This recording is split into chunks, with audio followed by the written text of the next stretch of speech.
Bom dia, galera. Então, estamos aqui. Vamos iniciar mais um podcast nosso do GPI, né? Gerados para Influenciar. Hoje a gente está com a presença da nossa pastora aí. Ela vai ser nossa entrevistada de hoje. E o tema de hoje é vida com Deus. Então, nós vamos estar conversando com a pastora como que foi a adolescência dela com Deus, a infância dela. E a gente vai estar fazendo perguntas relacionadas a isso. Então, para nós iniciarmos o nosso podcast, o versículo inicial aqui vai ser em 2 Coríntios 7, 1. Diz assim: Ora, amados, pois que temos tais promessas, purifiquemo-nos de toda a imundícia da carne e do espírito, aperfeiçoando a santificação no temor de Deus. Então, nós vamos estar iniciando nosso podcast. A Cat está orando para a gente iniciar. E logo após a Cat, a gente já vai passar a pastora estar se apresentando. Amém. Então vamos lá. Senhor Deus, nosso Pai, entramos na sua presença, Senhor, em nome de Jesus. Que o Senhor esteja aqui conosco, que o Senhor ajude, que o Senhor dê muita sabedoria a todos nós, que a pastora também seja abençoada para estar passando para nós toda a sua relação com Deus. Que seja abençoado o nosso podcast, em nome de Jesus. Amém. Então, já vou estar passando para a pastora. Pode se apresentar, pastora, fica à vontade. Então, galerinha, quero dizer para vocês que é um prazer enorme estar aqui com vocês e responder a curiosidade de vocês a respeito da pastora. Eu sou a Raquel Andrade Souto Arantes, pastora da comunidade Logos Internacional. Para quem vai assistir, né, que vocês me conhecem, mas para quem vai assistir depois, sabe que fiquem sabendo que eu sou a pastora Raquel Andrade Souto Arantes e pastora da comunidade Logos Internacional em Curitiba. Vim de Goiás para fazer a missão aqui e aqui eu estou para fazer a vontade de Deus. Amém? Amém. Então, vou estar iniciando com a Cat mesmo para estar fazendo a primeira pergunta. Aí pode estar passando para os demais. Amém? Amém. Então, pastora, a minha pergunta é: qual é a sua cidade natal e como foi sua infância? Muito bem.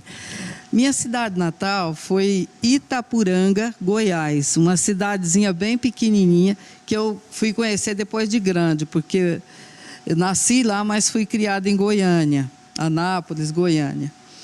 E a minha infância foi bastante conturbada, porque até 8 anos para 9 anos eu tive a alegria de ter a minha mãe junto comigo. E nesse período que eu tinha a minha mãe, ela sempre orava por mim, me entregava nas mãos de Deus e dizia que eu ia ser uma missionária, que eu ia ser alguém de Deus. Ela profetizava isso para mim.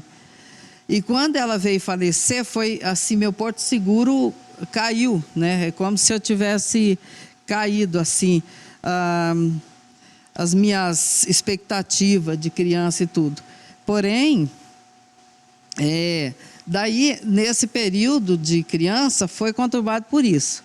Foi bênção até os 8 anos, 9 anos, porque eu tinha mamãe e que ela me orientava, né, nos banhos e tudo. Depois, aí, para mim foi difícil, porque viver sem a mamãe foi tremendo. Então, jovens, valoriza seus pais, sua mãe, porque é muito bom ter mãe, viu? Eu não tive esse privilégio de passar a minha infância com mãe, mas é isso aí. Vou passar para o Paulinho, então, tá fazendo a pergunta. E aqui, ó, tinha alguma pessoa que você se espelhava antes de entrar na igreja? Tinha. Normalmente, depois que eu vim para cá, para Curitiba, que eu tive o chamado para vir para cá, eu me espelhava muito nas irmãs mais de idade, né? Porque os jovens normalmente tinham a cabeça meia voada, não é porque era no meu tempo, não. Os jovens sempre teve a cabeça mais leve, né? Então eu procurava apoiar nas pessoas mais de idade que tinham exemplo de fé, né? Inclusive a pastora Odá Peçanha, da Quadrangular, que ela já faleceu. Eu me espelhava muito nas pregações dela, né? Daquela posição que ela tinha. eu falava, é isso que eu quero para mim. Eu quero ser uma mulher de Deus, assim como o pastor Odá. Como foi o chamado para o pastoreio? O chamado para o pastorado? Isso, pastor. Na verdade,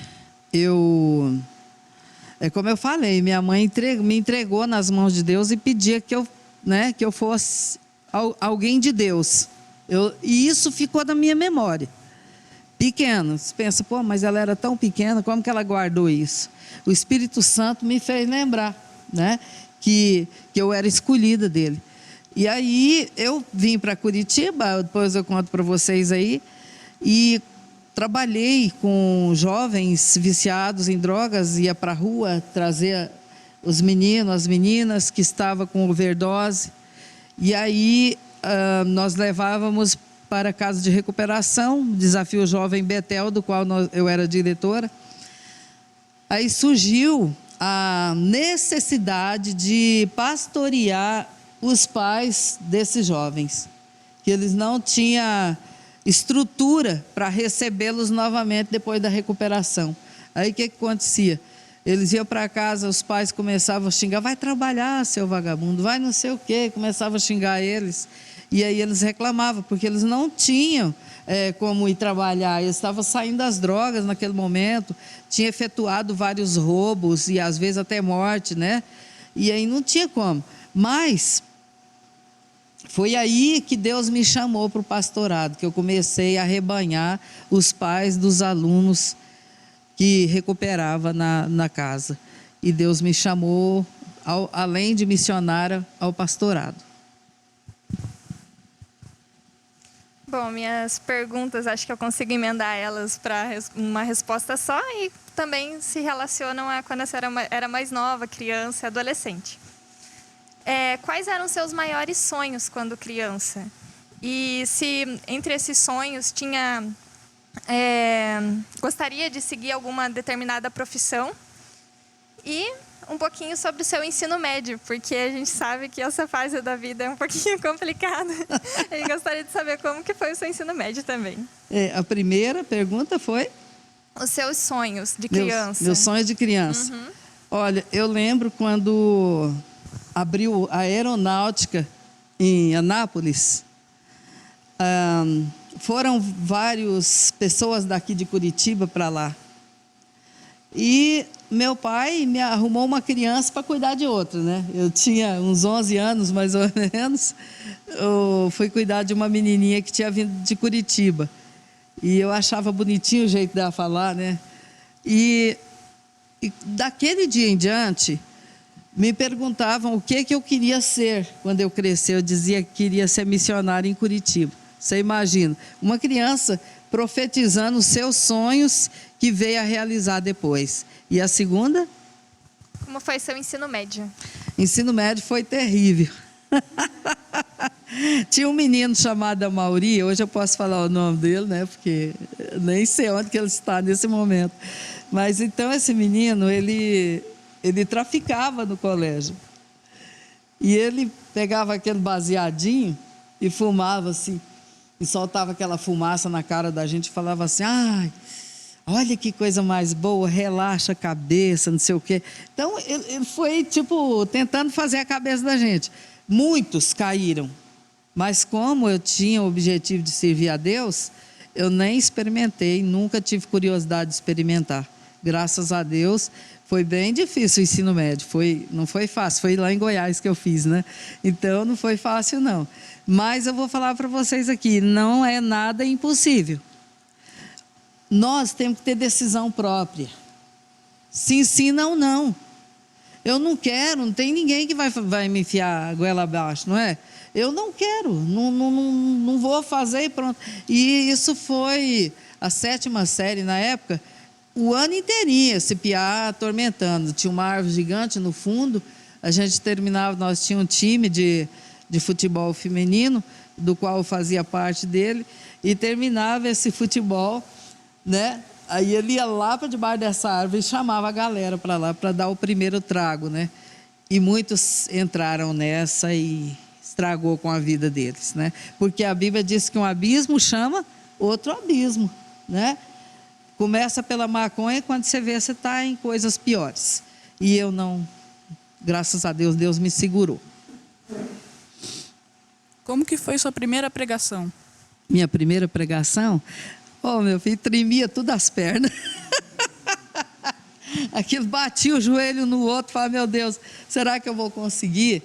Porque, como eu era diretor da Casa de Recuperação Feminina, a gente tinha que sair para angariar fundo, para sustentar a casa.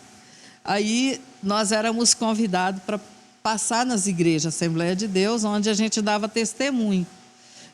E logo após, eles tiravam-se uma oferta, alguma doação para doar para a Casa de Recuperação. E não foi fácil, Caio, não foi fácil. A perna tremia. Mas até hoje, quando eu venho trazer a palavra, é uma responsabilidade muito grande, porque você está conduzindo alguém ao Evangelho. A palavra tem que ser dita, né, Karen? De maneira que as pessoas entendem. E é por aí, sabe? Não foi fácil, mas eu consegui. A minha pergunta se encaixa muito com o que a Bia tinha perguntado, né? Mas eu quero saber algo mais preciso. Qual foi o fator determinante da senhora para poder seguir a Jesus, seguir o cristianismo, entrar assim, aquela virada de chave lá, como se diz, né? Foi muito interessante sua pergunta, porque realmente os jovens pensam que ele nasceu num lar cristão, então eu já sou cristão, né? Não é assim. Você nasce num lar cristão, mas a decisão é sua, de servir ou não. Mas também tem o outro lado da bênção dos pais, né? Que eu via muito a minha mãe me abençoar, então não se tornou tão difícil a minha decisão de servi-lo. Porque assim, ele fez sempre primeiro lugar na minha vida, sempre. Mais do que meus amigos de festinha, né? Antigamente tinha muita festinha nas casas. E cada um levava uma coisa e ali tinha danças, baile e tudo mais. Só que eu nunca, assim, Deus me escolheu de uma tal maneira que eu ia lá, ficava até certo tempo. Depois aí o Espírito Santo fala, sai que agora não é seu lugar mais aqui. Então, eu decidi por Cristo, assim, muito fácil. Embora seja muito difícil estar com Ele sem pecar. Mas eu senti muita alegria em estar com Ele. E sinto hoje, o tempo todo. Eu queria saber se a senhora, em algum momento da sua vida, a senhora se questionou, será que eu estou no caminho certo? Será que o que eu estou fazendo é certo? Será que é esse o caminho que eu quero para a minha vida? Cheguei, João, cheguei sim. Não assim de deixar Deus, né? Não, mas do propósito meu do desafio da Casa de Meninas, quando eu cheguei aqui, eu não sabia o que era uma maconha, sabia porque a maioria oferecia para a gente ali, mostrava os tijolinhos de maconha, essas coisas, mas eu nunca tive interesse. Mas veja só como que Deus chama as coisas simples para confundir a sábia. Eu não entendia nada de droga, não sabia nada do que era drogas. E quando eu cheguei nessa casa de recuperação aqui em Curitiba, era aqui na Vila Ipiranga, aqui próximo daqui. Aí eu senti muito desespero de ficar longe da minha família, longe dos meus irmãos, sozinha aqui em Curitiba. Um chamado muito difícil. Só quem ama Cristo mesmo e tem amor às almas, que poderia passar pelo que eu passei. Longe da minha família. Chegava à noite, eu queria um beijo, um abraço da minha família e não podia ter. Estava longe a 1.300, 1.400 quilômetros de distância. Eu não podia vê-los a hora que eu queria. Não tinha essa facilidade que tem hoje de WhatsApp, Face, né? Você falar pelo vídeo. Não tinha. Ninguém tinha telefone em casa porque era uma época difícil. Aí um dia, eu estava na capela da casa e eu falei, Deus, se o Senhor não falar comigo agora, eu vou embora. Vou pegar a minha passagem, vou comprar uma passagem, mandar minha família mandar dinheiro, eu vou comprar passagem e vou embora. Aí, Deus falou comigo lá em Mateus 16. Ele falou assim: eis que eu vos envio como ovelha ao meio de lobos. Eu estava me sentindo essa ovelha, no meio dos lobos. As meninas vinham com com um gesto muito feio, muito ruim, que eu fui criado numa família tradicional.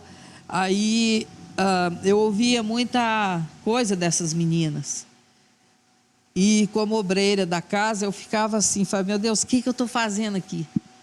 Né? Vou embora, o que eu estou fazendo aqui? Até que Deus falou comigo essa palavra e eu chorei naquela capela sozinha, me derramei com o rosto no pó e obedeci.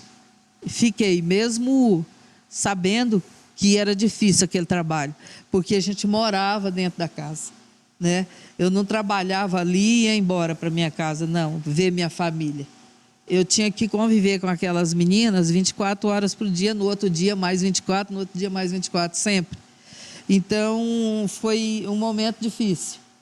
Mas Deus não chama covarde, né? Deus não chama covarde. Ele chama valente. E nós somos valentes. Amém, João?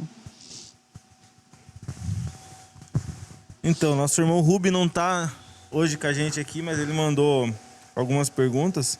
E uma das perguntas dele é: o jovem de hoje, a pastora acha, na opinião da pastora, assim, é mais difícil para o jovem hoje estar com Cristo, estar no meio cristão aqui por causa das influências do mundo, que hoje é muita tecnologia, é muita coisa assim que a gente pode dizer que antigamente não tinha, né? E hoje tem. E hoje é mais facilitado as informações, né? Você acha que isso dificulta muito para um jovem estar hoje dentro da igreja? Olha, respondendo essa pergunta, eu acho que todo tempo é difícil para servir a Deus. Porque a gente não tinha internet, essas coisas, só que a gente tinha as má influências de amizade, né? Todo tempo foi difícil, as má influências de amizade. Agora, é muito bom a rede social, gente, mas o conselho que eu dou é vigiem. Vigiem muito, porque um abismo chama o outro. Apareceu ali, ó, você está olhando aqui, de repente aparece uma sugestão para você olhar uma mulher pelada, um homem pelado, nu, né? E outras coisas que vêm, sugestão para você entrar. E se a pessoa for curiosa, ela vai entrar e vai ver. É onde você vai poluir a sua mente e você vai perder as forças para servir a Deus. Porque uma mente poluída, ela não tem condições de servir a Deus. Porque a mente poluída, ela só pensa na carne. E aí vai vindo, sabe? Aí começa a baixar filmes pornô, começa a baixar. Uma vez que a mente poluiu, você só vai ver porcaria. Então o conselho que eu dou é esse: vigiem com as redes sociais, porque ela pode te levar ao céu, pode levar ao inferno, né? E é isso que eu tenho para dizer: que fortaleça no Espírito, fortaleça em Deus. E uma vez o meu filho consertava celular, ele foi consertar um celular de um irmão, ele ficou estarrecido, que ele tinha que deletar e fazer um reset ali total. E ele falou: meu Deus do céu, diz que estava de pornografia de fio a pavio no celular dele. Isso aí é poluição da mente, e do coração e do corpo. Você que é homem, você que é mulher, vai ver um filme pornográfico, vai sentir o quê? A unção do Espírito? Não vai. Vai sentir vontade de fazer aquilo que você está vendo. E uma vez que o olho viu e entrou na mente, ficou ali, produz pecado. Infelizmente, produz pecado. Alguém gostaria de fazer mais uma pergunta? Então, pastora, como você não tinha ajuda da sua mãe, que ela já veio a falecer quando você era muito pequena, muito jovem, como foi você criar seus filhos sem ter esse suporte, né, da mãe, que dá tanto auxílio para nós nesse momento? Impressionante, Kate. Deus, ele te orienta. Quando quando ia para o hospital ganhar meus filhos, eu ia em jejum. Uma que tinha que ir de jejum mesmo, mas eu aproveitava aquele período, eu podia lanchar cedo, Por exemplo, antes da cesárea, que eu tive cesárea, as duas cirurgias, filho foi cesárea, eu fazia jejum e na hora que eu escutava o chorinho deles, eu entregava o jejum e eles também na mão do Senhor. Fala, Deus. Então, Deus foi orientando. Por isso que é bom servi-lo a Deus, porque Ele te orienta, o Espírito Santo te orienta. E aí, eu entreguei, vocês podem notar, todos dois estão na casa. Foi fácil? Não foi, né? Vocês foram adolescentes juntos. Sei que vocês devem ter passado algumas juntos, que vocês se arrependeram, estão aí. Tenho certeza disso, né? Porque Deus me mostrava quando ele estava bem e quando ele estava mal. E muitas vezes o Senhor falava, ó, sai daquela amizade ali, porque eu vi assim, assim, assim. Aí os meus filhos confirmavam, é isso mesmo. Deus mostrou certinho para a senhora. Então, eu não tive a mamãe, sabe, Kétia? Mas eu tive a orientação direto do trono. E vocês, quando tiver os filhos de vocês, pede orientação para Deus. Que Deus vai orientar direitinho o caminho que vocês devem seguir para colocar os filhos na direção certa. É muito bom isso. Aqui, depois falando mais agora, a senhora já é pastora. Só que aí, como foi o processo da criação? A comunidade logo já era uma igreja formada? Ou a senhora foi... Na verdade... ela? Ah, tá. Aqui Na da verdade... igreja. Na verdade, a gente começou com o Recanto da Paz, que era o apoio aos meninos, aos jovens, né? Até o líder de vocês hoje, que é o Everton, na época era pequenininho, Deus já tinha me usou para falar que ele ia ser pastor. Então, começamos no Recanto, ali, e apoiando esses filhos, esses pais que eu falei para vocês já anterior, né, os pais dos alunos. E daí foi quando o pastor Eliseu Gomes, nosso pastor fundador da comunidade Logos, ele falou para nós, você quer expandir, Raquel? Você quer expandir esse trabalho? Eu vou dar uma força para vocês. Foi quando ele alugou aqui e ficou mantendo por um tempo até a comunidade andar sozinha. Mas foi assim que começou o trabalho. A gente começou a apacentar esses alunos, né? E depois Deus chamou ao pastorado. Claro que eu fiz curso de teologia, depois eu ia fazer... eu queria fazer direito, aí como eu estava engajado nesse trabalho já de recuperação e amor às vidas, meu pastor me aconselhou fazer teologia. Aí eu parti para teologia, né? Me formei em teologia e foi muito bom, porque hoje eu exerço, o que eu falo, aqui eu falo com propriedade. E é bom, a Bíblia fala, erreis por não conhecer o poder de Deus nem a palavra. Então, o poder e a palavra andam junto. Foi isso que fez a gente continuar, viu, Paulinho? Eu vou fazer uma pergunta também em relação mais como a senhora sendo pastora, né? Sim. A pergunta seria, o que a senhora acha de padronizar uma idade para ser batizado? Que eu sei que todos nós, acredito que todos nós aqui somos batizados também, já nas águas, mas o que a senhora acha, qual a opinião da senhora, padronizar uma idade para o batismo? Ok, padronizar, né? Eu já, na realidade, eu padronizei, já. Eu acho que a idade do conhecimento do bem e do mal, dos 10 anos em diante, já sabe. Então, eu me batizei com 10 anos, sabe? Foi muito bom. Me batizei com 10 anos, foi maravilhoso. Fechou muita brecha, né? Porque aí eu sou batizado, agora antigamente só os batizados tomavam ceia, né? Até hoje certas igrejas fazem isso. Mas eu acho que não. Eu acho que se você está em comunhão com Deus, por que não participar da ceia? Judas não estava lá e ele não estava usado pelo demônio para trair Jesus? Ele não estava sentado na mesa da ceia? Né? Era o próprio demônio ali. Mas a criança, 10 anos, ele já pode se batizar assim. Eu não lembro se é o Billy Graham, um desses grandes pregadores, foi batizado com 5 anos. Eu acho pequeno, acho muito pouco. Porque é a partir de 7 anos que a criança começa a ter consciência do certo e do errado, né? Então, para mim, o padrão é 10 anos, está excelente. Sentiu vontade de batizar? Vamos batizar. Meus filhos todos batizaram com 10 anos. Respondi a sua pergunta, filha?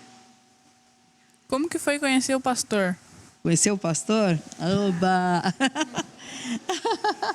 Olha, não foi muito fácil, porque, na verdade, ele que me conheceu primeiro. Eu estava fazendo um trabalho de arrecadação de financeira para a Casa de Recuperação. Alguém aqui já foi na Assembleia de Deus, aqui da Cândido de Abreu? Não, né? Então, lá estava em construção e tem uma garagem subterrânea muito grande. E a gente fazia trabalho manual e ia vender lá, para arrecadar fundo. Olha, é uma boa ideia, ó, vocês fazerem alguma coisa para arrecadar fundo para os jovens, né? Então, a gente fazia trabalhinho manual e vendia. E lá o Rubens me conheceu. Ele estava começando a vir para a igreja nessa época. Ele tinha voltado para Deus e ele veio do mundo bem terrível. Ele veio do mundo das drogas. Vocês sabiam disso? Ele foi de drogado a pastor. Olha, foi um testemunho, depois vocês vão entrevistar ele, eu não vou falar sobre ele, mas a conversão dele foi muito bonita. E aí ele disse que me viu lá, e falou, pastor Hamilton, falou Hamilton, quem que é aquela menininha lá? Eu estava toda de jeans, né? Sainha jeans, jaquetinha jeans, tênisinho azul, jeans. Ele fala. E cheio de bottom, como é que vocês falam isso hoje? É isso mesmo? É, né? Então, com a roupa tudo cheia de bottom, aquele cabelo tudo descolado, né? Ele olhou e falou, ai meu Deus, essa menina que eu queria para mim.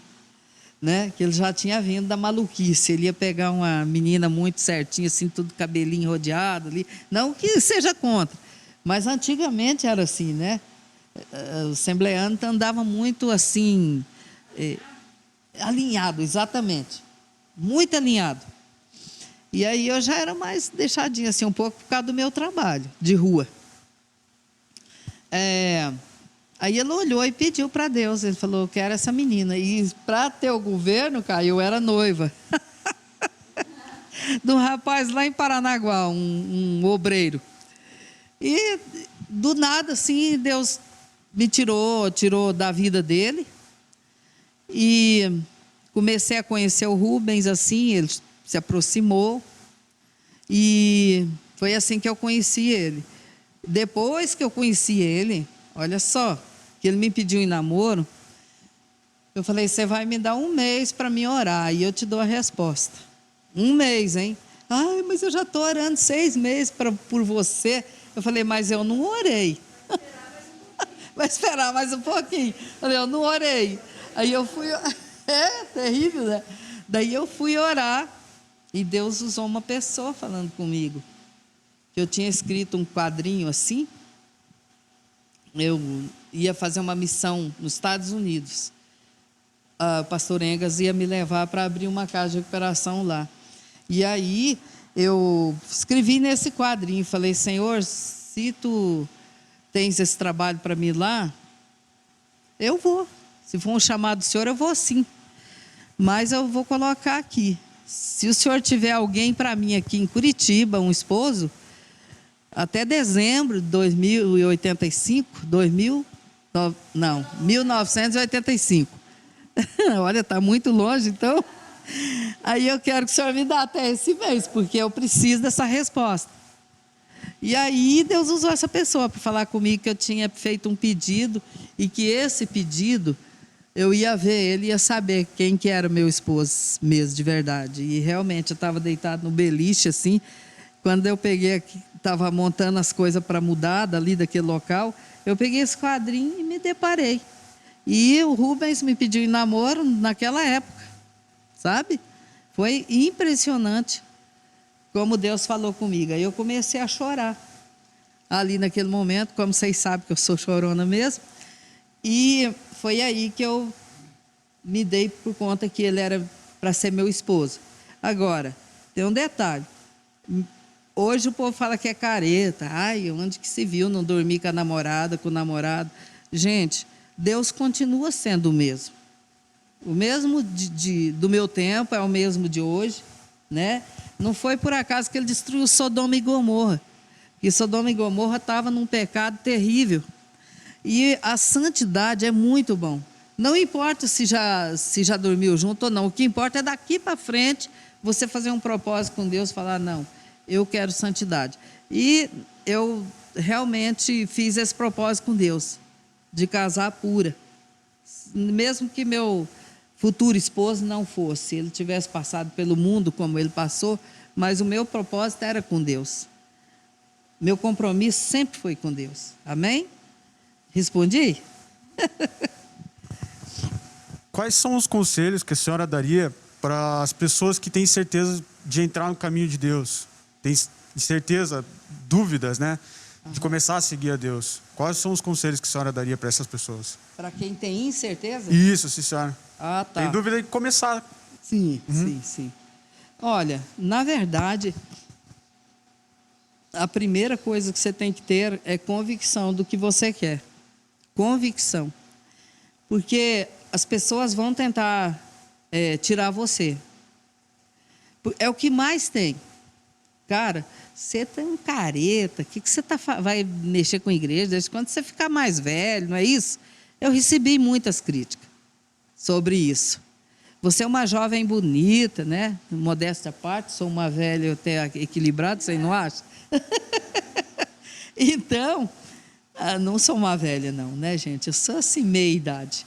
Mas, na verdade, quando eu era jovem, tinha muita disputa de meninos para me namorar. O Rubens. O Rubens que digo para você, ele teve que passar por cima de alguns, viu? Foi sim, era muita disputa mesmo, porque eu pregava, ia para as igrejas, aí as mães incentivavam os filhos, olha, essa mocinha aí que é de Deus, olha que linda, olha que beleza. Aí eles vinham por influência da mãe também, sabe? Mas aí comigo não tinha. Então a primeira coisa é convicção do que você quer.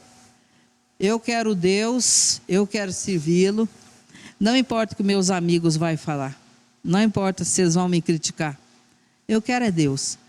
Né? Eu estava falando, as pessoas não têm vergonha, cara, de ir lá fazer macumba na praia, na sua cara. Aquela maior sujeira que eles fazem na praia. Você pisa naquelas velas derretidas na praia, né? Alimentos, frutas que eles põem nas oferendas deles ali na praia. Eles não têm vergonha. Por que eu vou ter vergonha do meu Deus, que criou os céus e a terra, inclusive vocês, nós?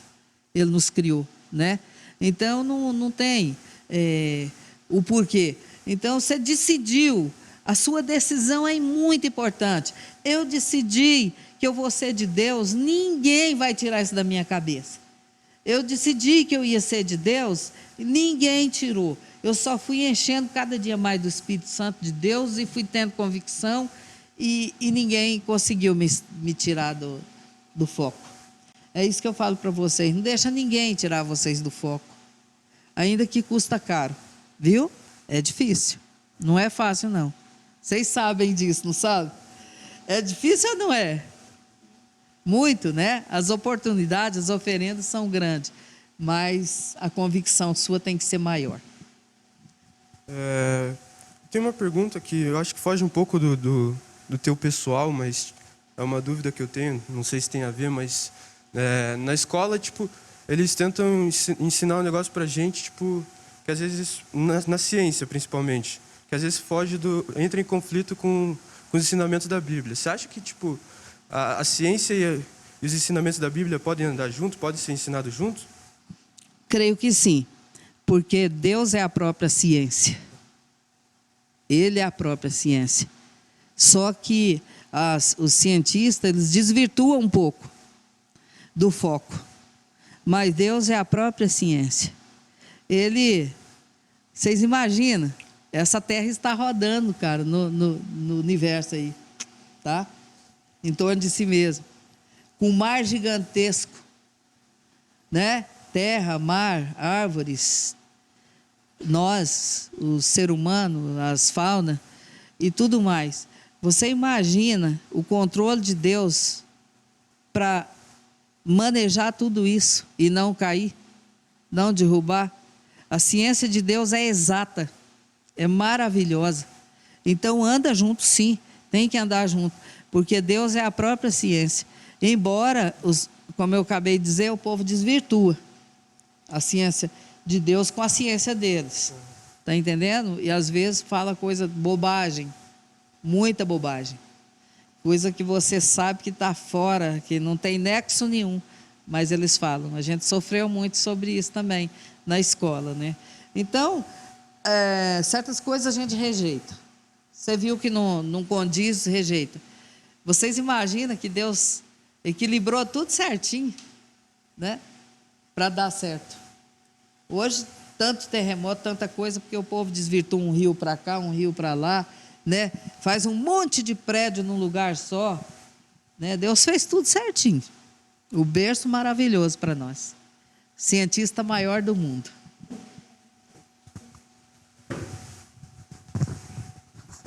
Mais uma pergunta pessoal da senhora aqui do nosso irmão Rubem. É assim, durante o namoro da senhora com o pastor, que a senhora já falou, né? Que Já. ele que pediu e tal, ele que orou primeiro. Qual que foi a maior dificuldade dentro desse namoro antes de casar? Financeiro. Porque espiritualmente a gente estava bem. Bem, graças a Deus. Ele respeitou a minha decisão, eu respeitei a dele.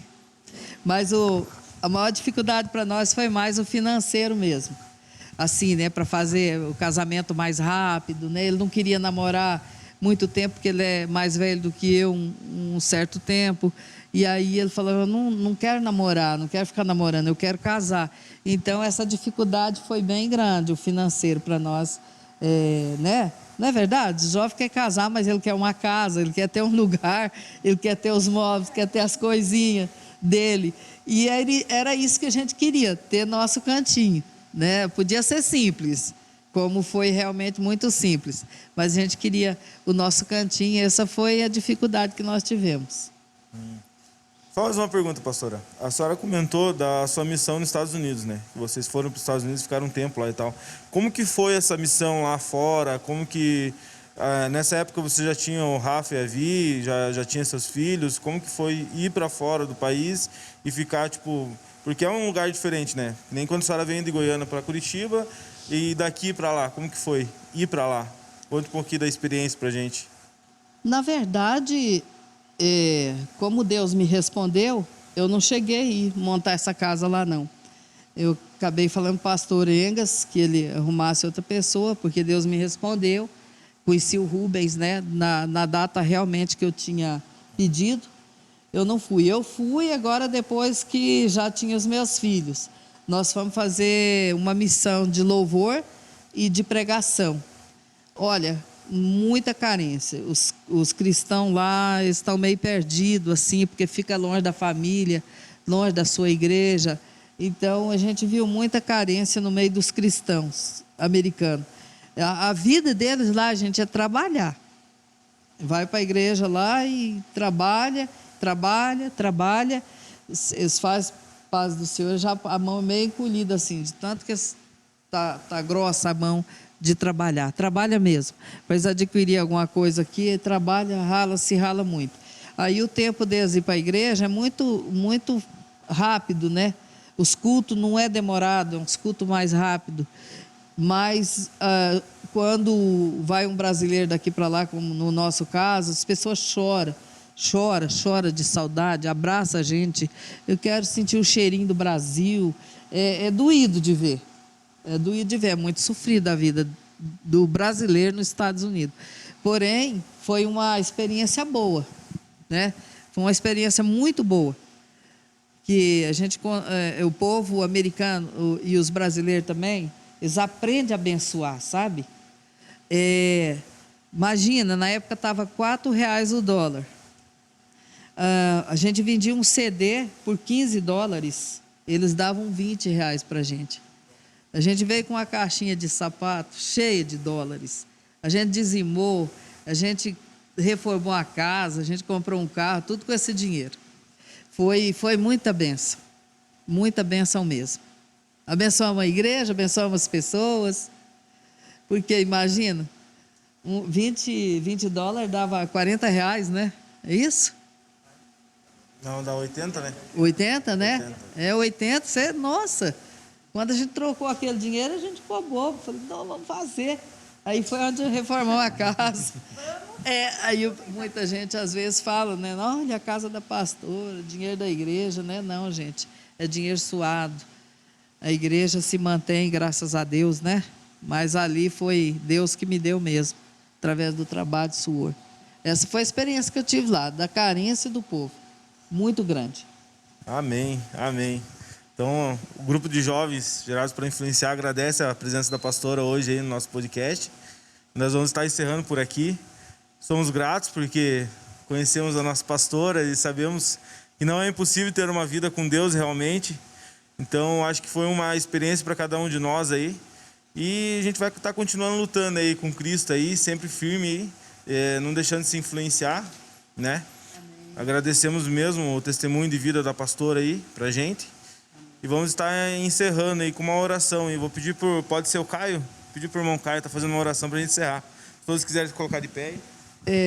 E antes de vocês encerrar com a oração, ame as pessoas, ame as ovelhas. Busque amar as pessoas. Com esse amor, Deus fez com que eu levasse muita pessoa que prostituta de elite. Deus me levava a evangelizar prostituta de elite. Aquelas que saíam só com fulano, com ciclano. E hoje é uma bênção. E Deus mandou ide pregar o evangelho a toda criatura. Amém, meus filhos? Esse é o conselho que eu dou para vocês hoje. Ame. Não importa se a pessoa é errada, se a pessoa é o errado mesmo. Deus mandou Jesus para perdoar nossos pecados e para os errados realmente, tá? Não importa quem é, traga ao convívio da igreja. Eu vou amar o homossexual? Vou amar. Eu não amo a prática do homossexualismo, porque é pecado, a Bíblia condena. Mas eu amo ele. Eu amo eles, eu amo a lésbica, eu amo o homossexualismo, eu amo qualquer um que precisa de Jesus, amém?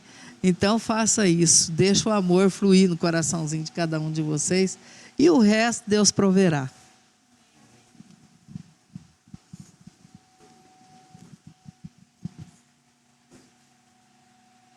Obrigado, Senhor, por mais esse culto, Senhor, que Deus abençoe esse podcast, que por todos nós, né?